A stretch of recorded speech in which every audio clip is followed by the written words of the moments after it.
બોલો માં ઉમા ખોડલની સોગંદ હાથ ઊંચા કરો ભાઈ. માં ઉમા ખોડલની સોગંદ ખાઉં છું કે 2015માં અમને જે અમારા ઉપર અત્યાચાર કર્યો હતો એનો હજી અમે બદલો નહીં લઈ શક્યા. પણ આ જે સંગીતજીનું અભિમાન તોડી રહ્યા રાજા રાવણની જેમ એ પાટણમાંથી જંગી બહુમતીથી જીતાડી અને લોકસભામાં આપણે ચંદનસિંહ મોકલી અને આપણે બદલો વાળીશું.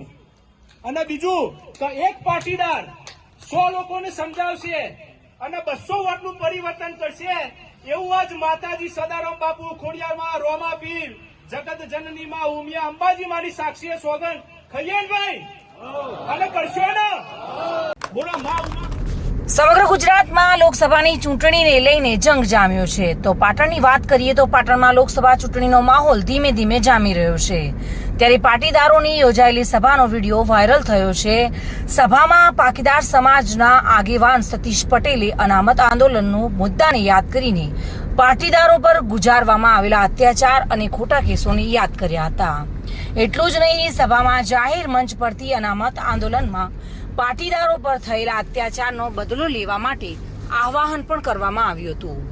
પાટીદાર સમાજના લોકોએ સભામાં ઉમા ખોડલના સોગંદ લઈને શપથ લીધા હતા અને કોંગ્રેસ ઉમેદવાર ચંદનજી ઠાકોરને મત આપીને પાટીદાર પર થયેલા અત્યાચારનો બદલો લેવા માટે સોગંદ લીધા હતા.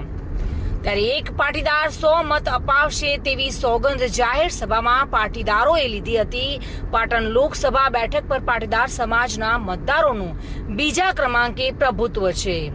ઠાકોર સમાજના મતદારો બાદ સૌથી વધુ મતદારો પાટીદાર સમાજના છે. પાટણ બેઠક પર પાટીદાર સમાજના 1.35 લાખથી વધુ મતદારો છે. તો પાટીદારોની સભાનો વાયરલ થયેલો વિડીયો ભાજપના ઉમેદવારની મુશ્કેલીમાં ક્યાંક વધારો કરી શકે છે. પાટણથી bureau report, today Gujarati news.